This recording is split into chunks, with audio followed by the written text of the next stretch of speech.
Hey everybody, Eric Brown, MOBO-Media. Typically when I talk about veterans things, I'll throw my veteran shirt on, veterans hat, but I'm not going to do that right now. I actually got it sitting up on the bed because depending on the topic, I want y'all to feel what I'm saying. So a lot of times I like to put the hat on and the Air Force shirt so you can kind of relate to what I'm saying.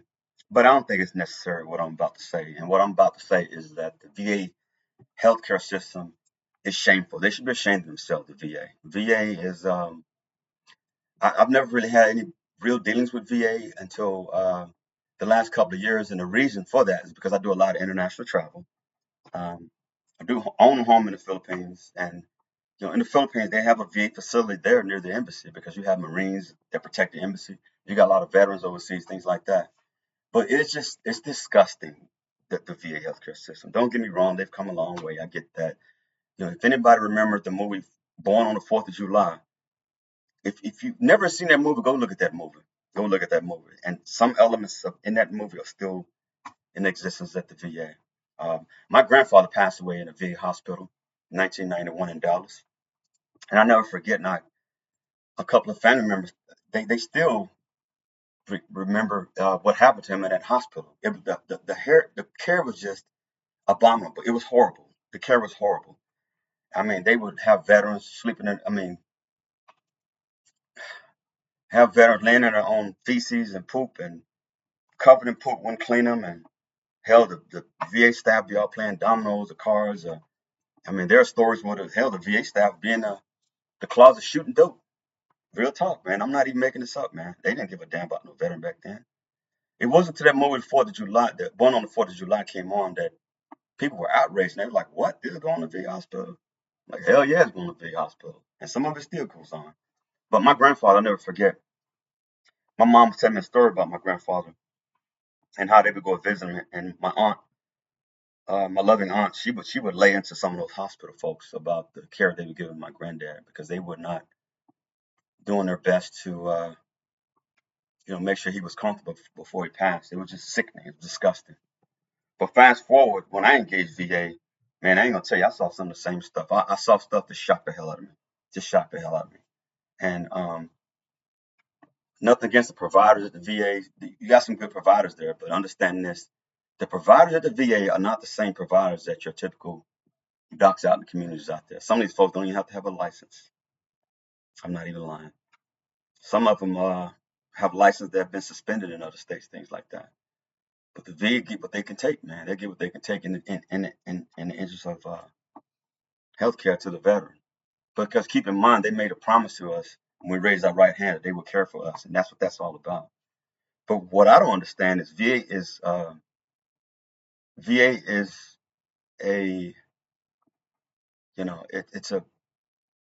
it's a branch of our government that has over 400,000 people employed by the VA. 400,000 people, that is huge. And what that also means, there's a huge mess. And nothing against the employees of VA, that's not what I'm trying to say here. What I'm trying to say is that with all the employees and all the technology and all this other stuff, why in the hell are veterans still suffering at VA facilities? I get reports all the time about, stuff that veterans go through when they go to these VA hospitals. And I have my own personal stories, and I'll share some of them now. I You go to VA hospital, man, I've had doctors literally tell me, literally, I'm talking about within the last year, literally sit in front of me and tell me, I'm not lying to y'all. I'm not lying to y'all. Tell me they didn't know what they were doing. You think I'm lying? I'm not lying about this. This is my truth, and I'm telling it. They said they didn't know what they were doing. Some didn't know how to read reports. They just shuffle you through and just check off a block. You know what I'm saying? And they real big on these customer service surveys. That's all VA cares about is numbers. Numbers, numbers, numbers, numbers, numbers. Are we taking care of the veterans? Well, let's look at the numbers and see if we're taking care of the veterans. What the hell with the numbers? Talk to the veterans. Talk to the families. Because I'm gonna tell you what I experienced in VA was this. It was oof, it was disgusting and it was sickening. It was disgusting and it was sickening. And I'm not done with VA. I'm not done. I'm pretty much done with any dealings with them from a career perspective. And I'm glad because now I got a voice and ain't nobody gonna put a filter on this voice. I'm gonna speak my truth because what I saw in the VA with my own care was just despicable. And I'll never forget, I had a friend, he's passed now, older gentleman. He's about 75 when he passed. He worked for me. I now blame it. I never forget to this day. He always told me, he said, don't ever let them do anything major to you at VA. For the simple stuff, yeah, you get your teeth cleaned and, you might sprain an ankle, but never let them do anything major to you. They will kill you in VA. And I know that VA folks that get wind of this may not like it, but my suggestion to you is look into your own house and clean it up. Because even the providers I've talked to said the VA, it needs to be reset. They got to revamp it. It's a massive system and it's broken. No one knows how to fix this thing. It is broken. They're killing veterans in VA. They're killing veterans, man. They're killing them. Hell, if I let them, they'd kill me. When I got out of the military, man, I tell you, man, I went to VA, man. Only because that was the thing to do. You got out of the military, you engage VA, free healthcare. Man, all those folks did was just, and I'm not lying to y'all, they were just, for long story short, whatever was going on with you, they would just send you medications in the mail. Just a lot of medication in the mail. It wasn't care. It wasn't what's called person-centered care, where they actually care about the individual. They were just mailing off stuff. And when I say stuff in the mail, I'm not talking about Tylenol or Motrin. They're sending hydrocodone, oxycodone, Xanax in the mail, constantly, constantly, constantly. You get this stuff. And I never forget, I was so furious because a lot of veterans were dying. They were overdosing. A lot of them were committing suicide because if they couldn't go to VA, and in their minds, who could they go to? They were done with the military. They couldn't go back to the military. And the VA was the only thing close to the military they were used to. So they felt no one else could understand. So they lost hope. And a lot of guys took their own lives. Man, you know what I'm saying? A lot of them were accidental overdoses where they took the wrong too many of the meds and all that this powerful stuff. And it's disgusting. It's disgusting. They've got better controls on it now, but in my opinion, they got a long way to go. They got a long way to go. I never forget when I first got out in the military in Austin. I ended up being employed at the state in Austin, and y'all can go and look this up through the Austin Statesman. And this is an honest to God true story. Go look it up in the Austin Statesman. There was a reporter that actually ended up doing a story on the veterans and what was happening to them, and it was like a 3 or 4 part story. Austin Statesman, and what it was about was the veterans dying, man, overdosing and killing themselves, and the VA not being there for them, and VA was. I know this is very. I know this is it's a hard thing to say, but in my opinion,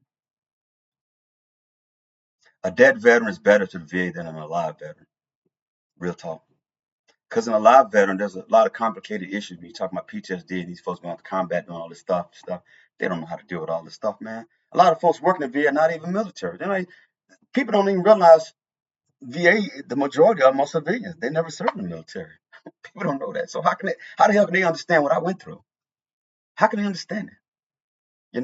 But they're like I said, they're coming along. They're starting to hire more veterans and who understand, you know. But man, for the most part, just checking off a box, man. Checking off a box. I never forget. I actually went. Um, Probably I think it was like 2 3 years ago, man. I went. I had to engage VA because I mentioned before. I had to engage them because since I'm traveling around overseas, um, if something happened to me, there's always a VA hospital somewhere I can go to, and they'd have my records. They know what the deal is, right? So I engaged VA, and I ended up making an appointment with everybody from, um, a doctor do a whole full blown,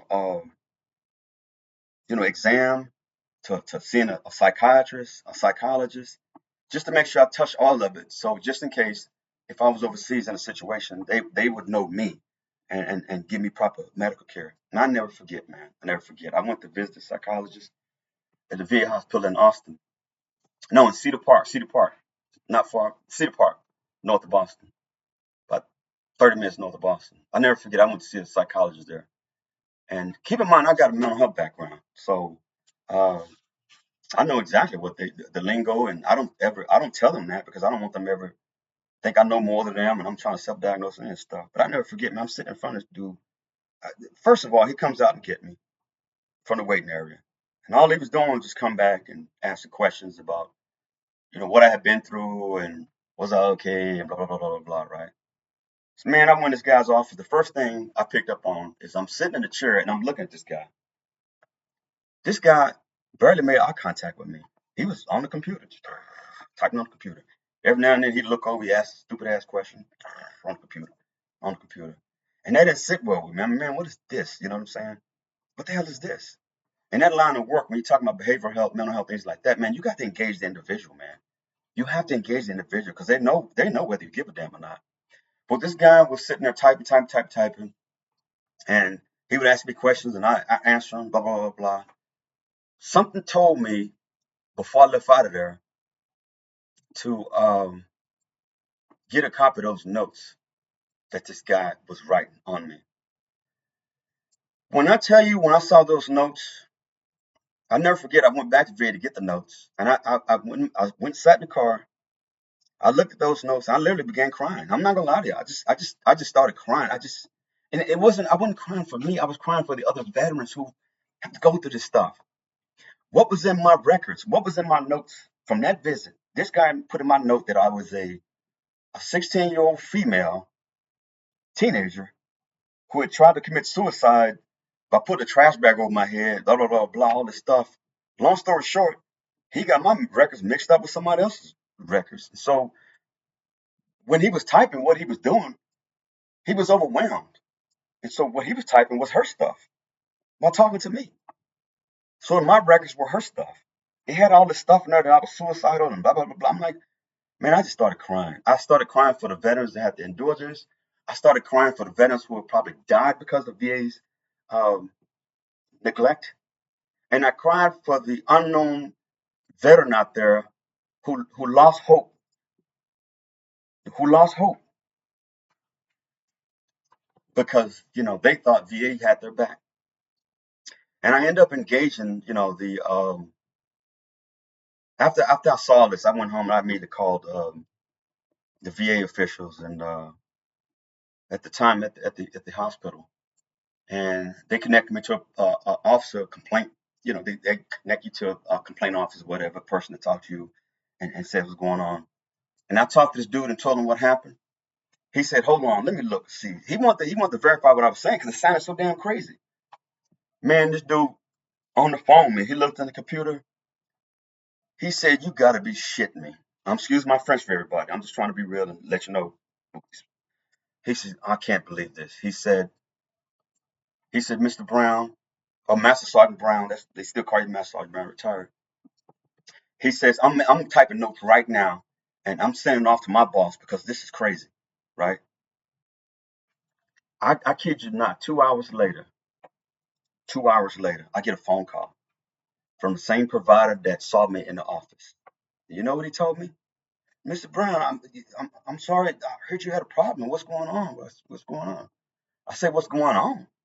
I said, "Man, I'm looking at my notes, man. You got me mixed up with some other lady, man. What kind of shit is this? You weren't even paying attention to me in the office in there, man. You know what I'm saying? What is this?" You know what this guy told me? You know what he told me? He told me, "But that's normal. That's just normal for us." Blah, blah. Man, that just made me even more livid. It made me livid. And I let the other VA official know what this joker said. So, long story short, they end up connecting me to his boss, the big boss, a psychiatrist. He called me. And I told him, first thing I want done is get that shit taken out of my records. Get it out of my records.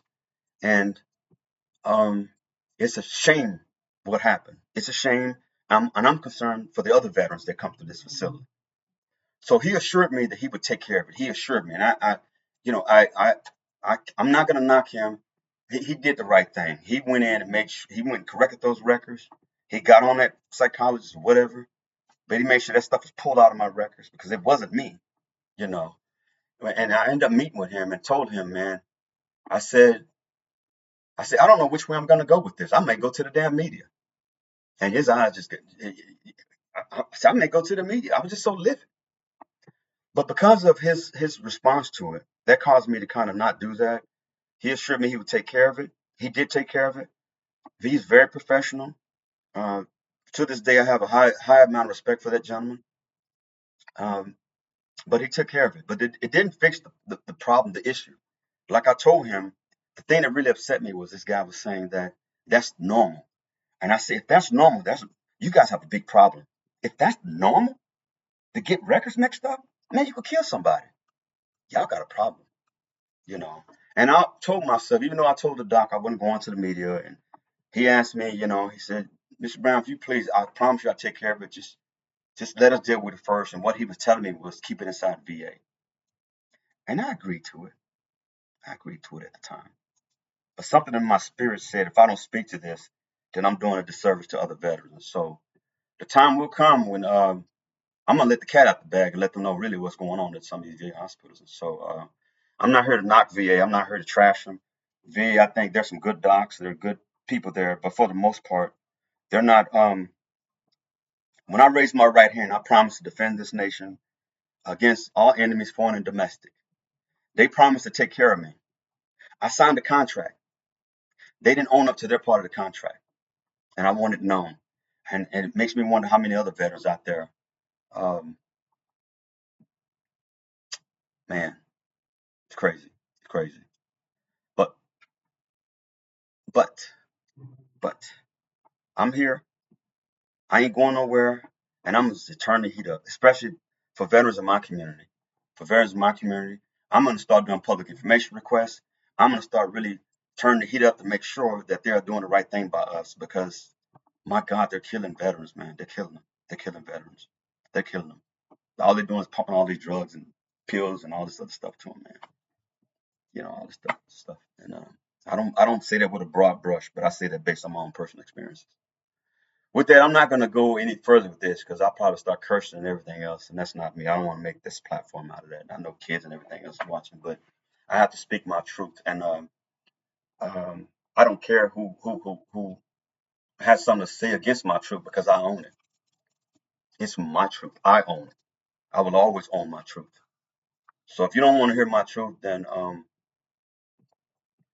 like I said, just hit the unfollow button, delete whatever you got to do. But I'm gonna always speak my truth, always.